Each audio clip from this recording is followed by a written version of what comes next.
우리 옆 사람과 인사 나누겠습니다. 주님의 이름으로 사랑합니다. 축복합니다. 사랑해 주셨습니다. 감사합니다. 제가 고등학교 1학년 때 여름방학이었던 것 같습니다. 점심을 먹고 나니 몸이 좀 나른하여서 제 방에 가서 잠시 눈을 좀 붙였나 봅니다. 그런데 얼마 지나지 않아서 이상한 느낌이 들었습니다. 제 콧등으로 무언가 물방울 같은 것이 똑똑똑 떨어지는 그런 느낌이 들었습니다. 그래서 잠에서 깨서 천정을 살펴보았습니다. 왜 물이 천정에서 내게로 떨어지나 천정을 살펴보았는데 아무런 물기가 없었습니다. 그런데 제 입안 가득히 무언가 고여있는 느낌이 났고, 그래서 저는 옆에 있던 하얀 종이를 들어서 그곳에 침을 뱉어보았습니다. 그랬더니 새하얀 종이 한가득히 시뻘건 피가 왈칵 쏟아져 나오는 것입니다. 제 코끝으로 똑똑똑 물방울처럼 떨어지던 그 피는, 그것은 다름이 아닌 제 몸 어디에선가 코와 목 쪽으로 떨어지는 핏방울이었던 것이죠. 어린 마음에 너무 놀란 저는 안방에서 주무시고 계시던 어머니께 달려갔고, 어머니를 깨워서 새하얀 종이에 새빨갛게 쏟아진 그 피를 보여주면서 이렇게 말했습니다. 엄마, 나 죽으려나 봐. 내 말을 들은 어머니는 너무나 깜짝 놀라셨고 곧바로 교회에 등록하셨고 예수님을 구주로 영접하셨습니다. 절대로 교회에 다니시지 않을 것 같은 그런 분이셨지만 어쩐 일로 그 사건이 있은 후로부터는 새벽기도 한번 빠지지 않고 열심히 교회에 다니셨습니다. 그때는 왜 그렇게 엄마가 깜짝 놀라면서 교회에 등록하시고 열심히 교회에 다니셨는지 잘 몰랐습니다. 나중에 제가 청년이 되고 나서야 엄마가 그때의 일을 저에게 간증해 주셨습니다. 그러니까 제가 피 묻은 종이를 보여주면서 이제 엄마를 깨웠을 때 엄마께서 꿈을 꾸고 계셨는데 그 꿈의 내용은 이런 것입니다. 제가 우리 집 안방에 누워 있는데 사람이 죽으면 덮어놓는 하얀 천 있지 않습니까? 그 하얀 천으로 저를 머리끝부터 발끝까지 덮어 놓았더랍니다. 제가 죽은 것이죠. 그리고 주위를 둘러보니까 당시에 교회에 열심히 다니시던 그 동네의 집사님들, 권사님들이 저를 뺑 둘러앉아서 찬송가를 부르고 있더랍니다. 그런 꿈을 꾸고 있는데 제가 엄마를 깨워서 빨간 피를 보여주면서 엄마, 나 죽으려나 봐 이렇게 말했으니 얼마나 우리 엄마가 깜짝 놀랐겠습니까? 그래서 어머니는 하나님이 정말로 계시다라고 생각하고 그 후로는 교회에 열심히 다니기 시작하셨습니다. 그리고 예수님을 구주로 영접하셨습니다. 그렇습니다. 사랑이 많으신 우리 하나님께서는 죽을 수밖에 없는 우리 인생들을 그냥 놔두지 않으시고 구원의 길을 예비해 주신다라는 것입니다. 우리 어머니가 꿈속에서 보았던 일들이 놀랍게도 현실에도 그대로 보여줌으로 예수님을 영접하였던 것과 같이 오늘 여러분들이 우리 새마음교회에 이렇게 초청되었다라는 사실은 하나님께서 여러분들을 구원하시고자 미리 예비해 두셨다, 예비해 두신 길이다라는 사실을 믿으시기 바랍니다.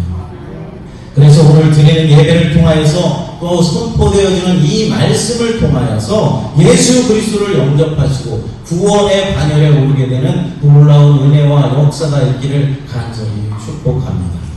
또한 전에 예수를 영접하고 믿으시다가 어떠한 이유에서든지 교회를 지금 다니시지 못하고 계신 분이나 또한 교회는 다니지만은 확신을 가지고 다니지 못하시다가 오늘 이렇게 초청 예배에 참여하신 분들에게도 이 시간을 통하여서 제 헌신과 제 확신의 그런 결단의 시간이 되었으면 좋겠습니다.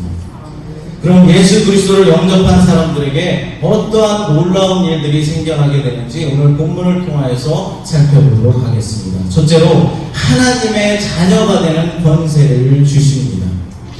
본문 12절 말씀을 함께 읽어보겠습니다. 영접하는 자, 곧 그 이름을 믿는 자에게는 하나님의 자녀가 되는 권세를 주셨으니. 아멘. 여기서 영접한다라는 말이 나오는데 이 영접한다는 말은 단순히 신뢰한다라는 정도의 그런 의미가 아니라 한 개인으로서 예수 그리스도를 전인격적으로 받아들인다라는 말입니다. 여러분, 전인격적으로 받아들인다는 것은 그럼 무엇을 말하는 것일까요?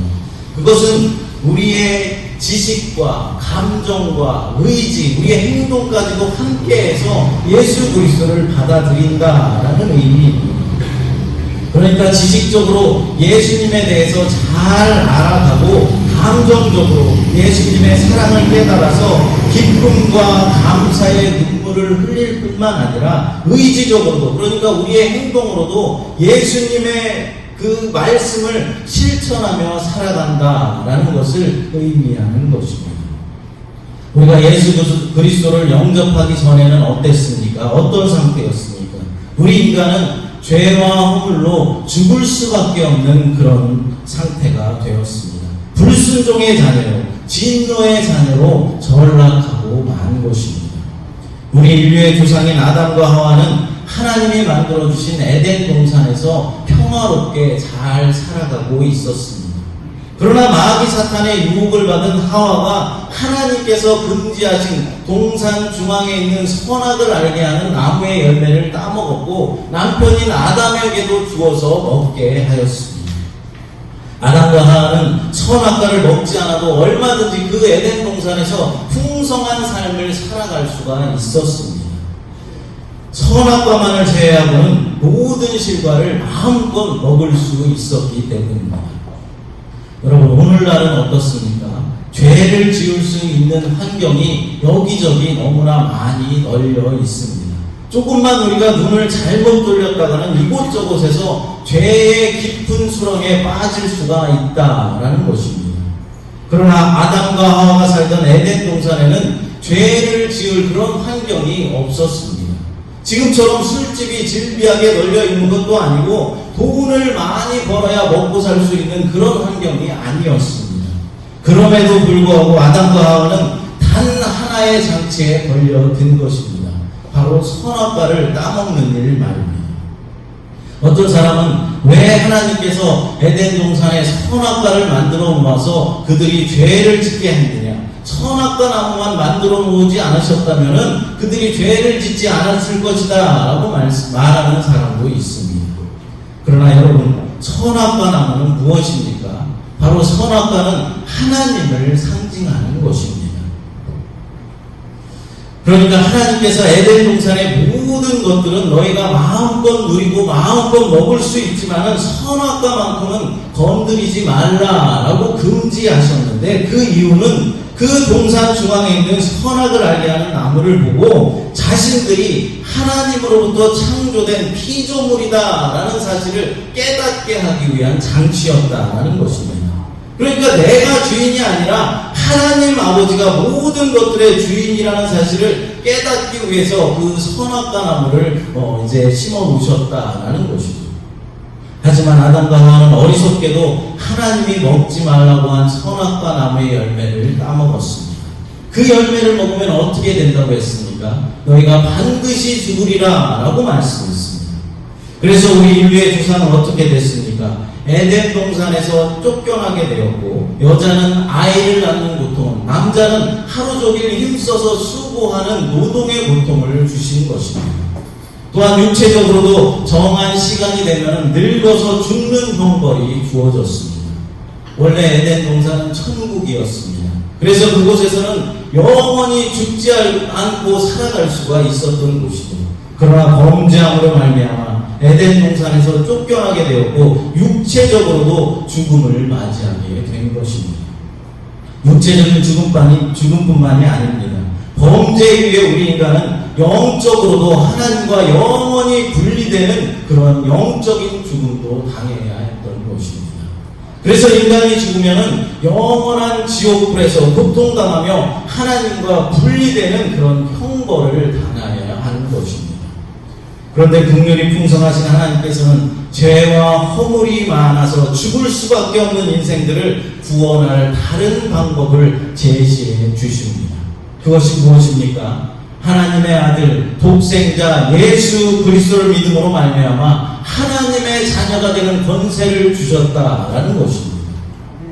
죄 때문에 사실은 다 죽어야 하지만 영원한 지옥불에서 영원히 고통당하면서 살아가야 하지만은 죽어 마땅한 사람들 가운데 몇몇을 선택하여 주시고 죄가 있어도 허물이 많아도 조금은 부족해도 돈이 없어도 나이가 많거나 나이가 적어도 남자이든지 여자이든지 공부를 잘했든지 못했든지 얼굴이 잘생겼든지 못생겼든지 차별하지 않으시고 구별하지 않으시고 주님께서 택하신 자들은 그리스도를 믿게 하셔서 하나님의 자녀로 삼아 주셨다라는 것입니다.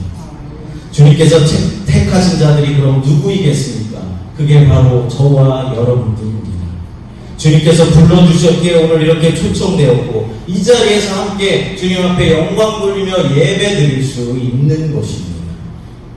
사랑하는 여러분, 오늘 이 기회를 놓치지 마십시오. 오늘 이 시간 예수 그리스도를 영접함으로 하나님의 자녀가 되는 권세를 누리시기를 간절히 부탁드립니다. 예수 그리스도를 믿음으로, 예수 그리스도를 마음으로 믿고 입술로 고백하시기 바랍니다. 그러면 성령 하나님께서 여러분의 마음 가운데 임하여 주셔서 거듭나게 하시고 주의 자녀로 삼아 주실 것입니다. 또한 예수님과의 관계가 멀어졌던 분들도 이 시간 재헌신의 결단이 있는 그런 시간이 되었으면 좋겠습니다. 둘째로 하나님의 자녀로서의 특권을 누리게 하십니다. 왕의 자녀로 태어나면 아무리 미련하고 아무리 부족한 사람이라 할지라도 왕자로 대접을 받게 되어 있습니다. 그러나 반대로 거지의 자녀로 태어나면 어떻습니까? 아무리 똑똑하고 아무리 유능하다라고 할지라도 사람들은 그 사람을 거지 취급하게 마련입니다. 그렇습니다. 우리 인생들은 부모의 혈통을 통해서 인종이나 국가 그리고 빈부, 귀천 등이 결정됩니다. 사실 이것은 여러 가지 면에서 불평등한 그런 요소가 있습니다. 그러나 예수 그리스도를 영접함으로 하나님의 자녀가 된 그런 사람들은 하늘나라의 영광된 시민으로서 모두가 동등하게 권리를 누릴 수가 있는 것입니다. 이 땅에서 가난했던 사람도, 공부를 못했던 사람도, 병들었던 사람도 누구나가 다 동등하게 하나님의 자녀가 되는 것입니다. 어떤 사람들은 천국에 가서도 계층이 있고 천국에 가서도 계급이 있다라고 말하는 사람도 있습니다. 그래서 이 땅에서 덕을 많이 쌓고 의로운 일을 많이 하면은 천국에 가서 100평도 넘는 그런 황금집에 살면서 호사를 누리게 된다라고 말하기도 합니다. 반대로 이 땅에서 예수를 믿기는 믿었지만 제대로 믿지 않고 간신히 구원만 받은 사람은 천국에 가서도 집도 없이 개털 모자나 쓰고 다른 사람을 부러워하며 살아간다라고 말합니다. 옛날에 부흥사 목사님들이 이런 얘기를 많이 했습니다. 그러나 여러분, 이런 생각은 우리 인간이 얼마나 욕심이 많고 공로주의에 깊이 빠져 있는가를 확연하게 보여주는 잘못된 생각입니다. 왜 그렇습니까? 여러분, 천국에 가서도 계층이 있고 잘 사는 사람이 있고 가난한 사람의 구별이 있다면 그런 천국에 저는 가지 않겠습니다. 이 땅에서도 수많은 불평등과 불합리에 시달리며 살았는데 또 천국에 가서까지 누구는 부자로 살고 누구는 다른 사람을 부러워하면서 개털 모자나 쓰고 살아가야 한다면 누가 그곳을 어떻게 천국이다 라고 말할 수 있겠습니까? 사랑하는 여러분, 우리가 가게 될 천국은 그런 곳이 아닙니다.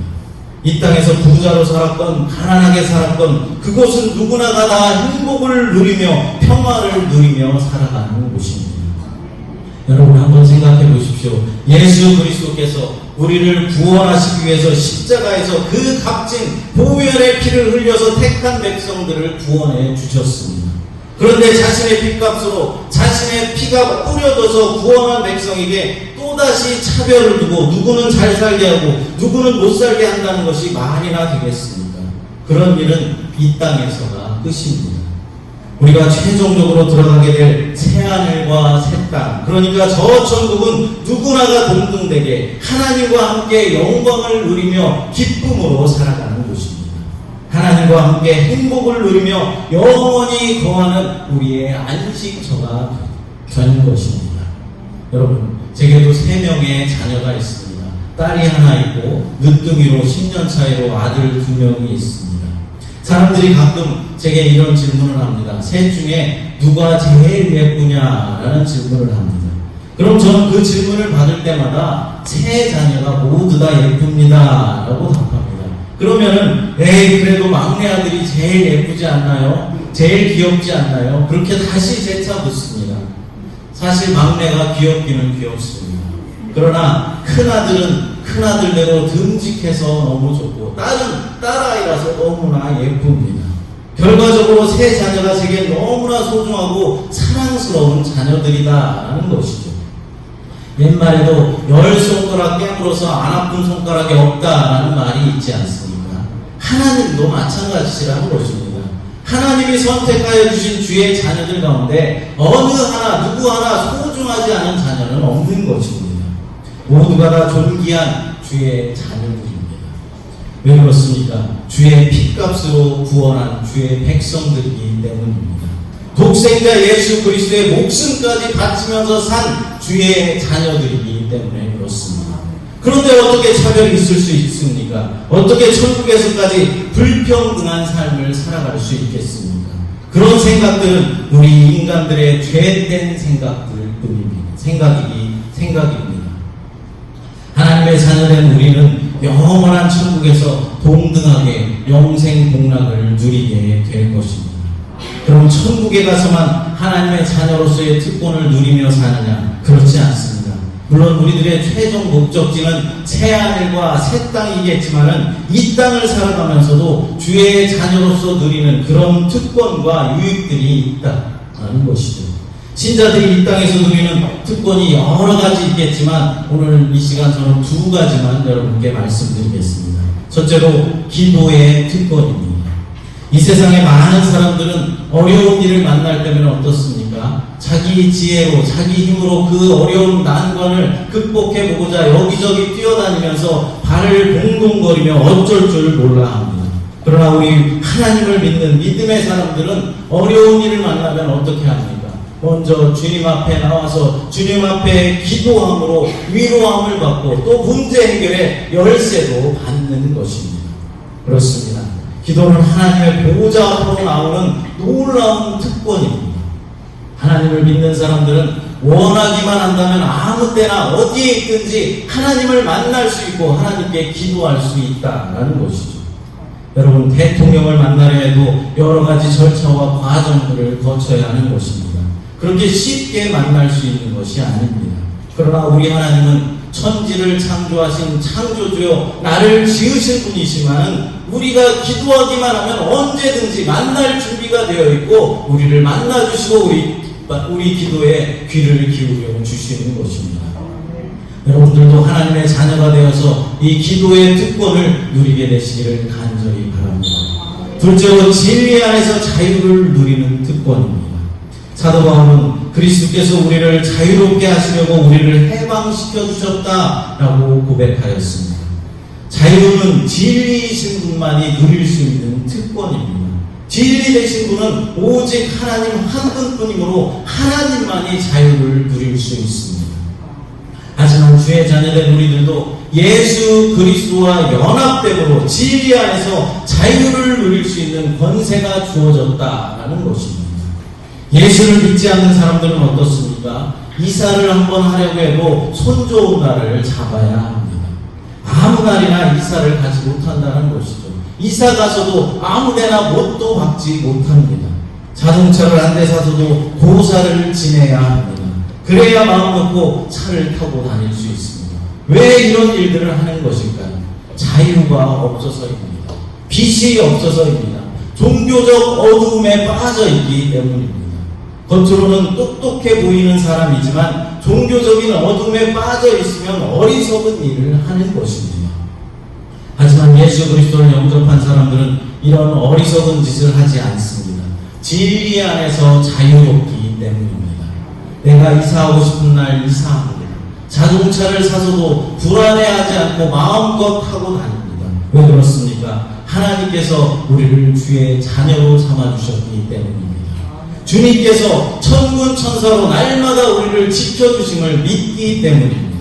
어떠한 불의한 사고를 당한다 할지라도 영원한 천국으로 인도해 주심을 믿기 때문입니다. 그래서 수많은 믿음의 사람들이 목숨을 내놓아가면서 예수 그리스도를 전하기 위해서 그렇게 몸부림쳤던 것입니다. 죽음도 두렵지 않기 때문입니다. 오늘 이곳에 계신 여러분 모두도 하나님을 영접하셔서 주의 자녀로서의 특권을 마음껏 누리게 되시기를 간절히 축복합니다. 세 번째로 새 생명을 얻습니다. 우리 인간들이 이 세상에 태어난 것은 한 번이지만 죽을 때는 두 번 죽임을 당합니다. 한 번은 육신의 죽음이고 두 번째는 영혼의 죽음입니다. 그러나 우리 신자들은 두 번 죽임을 당하는 것이 아니라 두 번 부활을 경험하게 됩니다. 우리 믿음의 사람들이 지금 죽으면 어떻게 되겠습니까? 우리가 미래에 대한 죽음에 대한 두려움을 많이 갖고 있는데 지금 만약 믿음의 사람들이 신자들이 지금 죽는다면 우리는 어떻게 되는 것일까요? 신자들이 지금 죽으면 우리의 육체는 당연히 땅에 묻히거나 화장되거나 할 것입니다. 그러나 신자들의 영혼은 죽음과 동시에 낙원이라는 곳으로 들어가게 됩니다. 이처럼 신자의 영혼이 낙원에 들어가는 것을 첫 번째 부활이라고 말합니다. 그리고 이제 예수 그리스도께서 이 땅에 재림하실 때, 이 땅에 다시 오실 때 두 번째 부활인 육체의 부활을 경험하게 되는 것이죠. 우리의 육체가 땅 속에서 다 썩었든지 다 타서 없어졌든지 상관없이 예수 그리스도께서 이 땅에 다시 재림하실 때 우리 육체가 부활하여서 낙원에 있던 영혼과 신비로운 연합을 이루는 것입니다. 그리고 하나님 보좌 앞에서 마지막 백보자 심판을 받게 됩니다. 그때 마귀 사탄은 우리가 이 땅에 살면서 지었던 모든 죄를 하나하나 열거하면서 우리를 영원한 불못, 그러니까 지옥불로 보내려고 합니다. 그때 예수 그리스도께서 나타나셔서 우리를 변호하시면서 이렇게 말씀하십니다. 이 사람이 많은 죄를 지었지만 내가 이 사람의 죄를 대신해서 피를 흘렸고 이 사람이 받을 진노를 내가 십자가에서 이미 받았다라고 선포합니다. 그래서 우리는 영화로운 상태의 육체와 영혼을 가지고 새하늘과 새 땅, 그러니까 천국에 들어가게 되는 것입니다. 그리고 그곳에서 우리는 왕 되신 예수님과 영원히 함께 거하게 되는 것입니다. 여기에 있는 여러분 모두에게도 두 번 부활하셔서 천국에서 그리스도와 영원히 거하는 그런 축복이 있으시기를 간절히 바랍니다. 그럼 예수를 끝까지 영접하지 않았던 불신자들이 지금 죽으면 어떻게 되겠습니까? 불신자들이 죽으면 그들의 육체는 우리 신자들과 마찬가지로 땅에 묻히거나 이제 화장당하거나 합니다. 그리고 불신자들의 영혼은 음부라는 곳으로 들어가게 되고 그곳에서 고통을 당하게 됩니다. 그러다가 예수 그리스도께서 이 땅에 다시 재림하실 때 불신자들의 육체도 부활하여서 음부에 있던 영혼과 결합하게 됩니다. 그리고 하나님 보좌 앞에서 마지막 백보자 심판을 신자와 마찬가지로 받게 되는 것이죠. 그때 신자들과 마찬가지로 마귀 사탄은 불신자들이 이 땅에 살면서 지었던 죄들을 조목조목 하나하나 열거하면서 그들을 불못으로 보내려고 합니다. 신자들은 그때 어떻게 한다고 했습니까? 예수 그리스도가 나타나셔서 변호해 주시지만 불신자들은 이 땅에 살았을 때 끝까지 예수 그리스도를 영접하지 않았기 때문에 예수님의 변호를 받을 수가 없는 것입니다. 그래서 불신자들은 이 땅에 살면서 지었던 죄들 때문에 영원한 불못, 그러니까 지옥으로 들어가게 되는 것이죠. 그곳에서 영원히 고통당하며 하나님과의 완전한 단절이 이루어지게 되는 것입니다. 이 땅을 살아갈 때 신자든 불신자든 똑같이 죄를 지으며 살아갑니다. 아무리 신앙이 좋은 사람이라 할지라도 100% 완전하게 의로운 삶을 사는 사람은 없습니다. 거짓말도 하고 때로는 죄의 유혹에 넘어지고 빠지기도 합니다. 이 땅에서의 삶은 불안한 삶이기 때문에 그렇습니다. 그러나 하나님 보호자 앞에서 최후의 심판을 받을 때 신자들은 예수 그리스도께서 자신의 핏값으로 산 나의 자녀다라고 변호해 주십니다. 그래서 죄는 있지만 의롭다함을 받게 되는 것입니다. 방금 불신자들은 이 땅에 살아갈 때 지은 죄 때문에 영원한 지옥불로 던져집니다. 불신자들을 변호해 줄 사람이 없습니다. 그들은 이 땅에 살면서 끝까지 예수 그리스도를 영접하지 않았기 때문입니다. 죄 때문에 생명을 잃는 것이 아니라 예수 그리스도를 영접하지 않았기 때문에 생명을 잃는 것입니다. 그러나 이 땅에서 예수 그리스도를 영접한 사람들은 생명을 얻게 되는 것이죠. 예수를 믿고 그 이름을 의지하는 사람들은 의롭다 칭함을 받게 되는 것입니다. 이 시간 아직도 예수님을 영접하지 못하신 분이 있다면 성령 하나님께서 여러분의 마음을 만져주실 때 주님을 영접하시기를 간절히 바랍니다. 성령님께서 여러분에게 찔림을 주시고 여러분의 마음을 만지고 계십니다. 그 만지심을 거부하지 마시고 이제 여러분의 마음을 활짝 열고 우리 주님을 받아들이시기 바랍니다.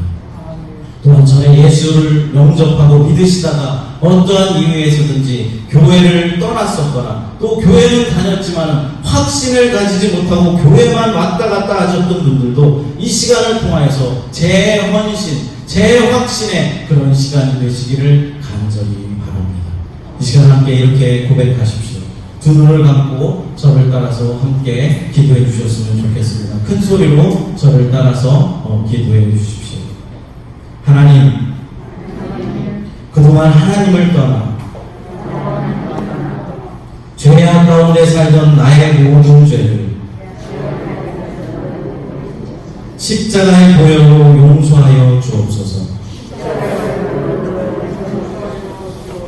이제부터는 믿음의 사랑으로 하나님의 자녀로 살기를 결단하오니 성령님 도와주옵소서. 이제 주의 자녀로 살기를 원하오니 하나님이 나를 붙잡아 주옵소서. 예수님의 이름으로 기도드립니다. 아멘. 사랑하는 여러분, 이제 여러분들은 오늘 복음의 말씀을 들었습니다. 만약 여러분들이 영원한 지옥의 형벌을 면하고 영생의 복을 얻기를 원하신다면 이제부터는 우리 교회에 꾸준히 출석하시면서 예배를 드리시고 하나님의 말씀인 성경을 읽고 성경 말씀을 계속해서 배워가며 기도하면서 중생의 은혜를 구하고 회개하여서 예수 그리스도를 믿으시기 바랍니다. 하나님은 은혜를 구하는 사람을 결코 물리치지 않으실 것입니다. 이 시간 함께 주품에라는 찬양, 아까 불렀던 찬양 부르시고 함께 통성으로 기도하는 시간 갖도록 하겠습니다. 사랑하는 하나님 감사합니다. 오늘 요한복음의 말씀을 통하여서 예수 그리스도를 영접하는 자들은 영생을 얻으며 하나님의 자녀가 되는 특권을 주셨음을 들었습니다. 성령님, 오늘 말씀을 들은 모든 이들에게 역사하여 주셔서 예수님을 영접하게 하셔서 영생을 얻게 하시고 하나님의 자녀로서의 풍성한 삶을 살아갈 수 있도록 하나님 인도하여 주시옵소서. 또한 여러 가지 일들로 믿는 일을 시험다가 교회는 다녔지만 제대로 된 확신이 없어서 몸만 왔다 갔다 했던 분들이 있다면 그들에게도 다시 한번 결단하고 재헌신에 다짐하는 그런 시간이 될 수 있도록 하나님 역사하여 주시옵소서. 모든 것이 주님의 영광을 위한 것이 될 수 있도록 도와주시고 주님의 이름만을 높이는 우리가 될 수 있도록 하나님 축복하여 주시옵소서. 거룩하신 예수님의 이름으로 기도드리옵나이다.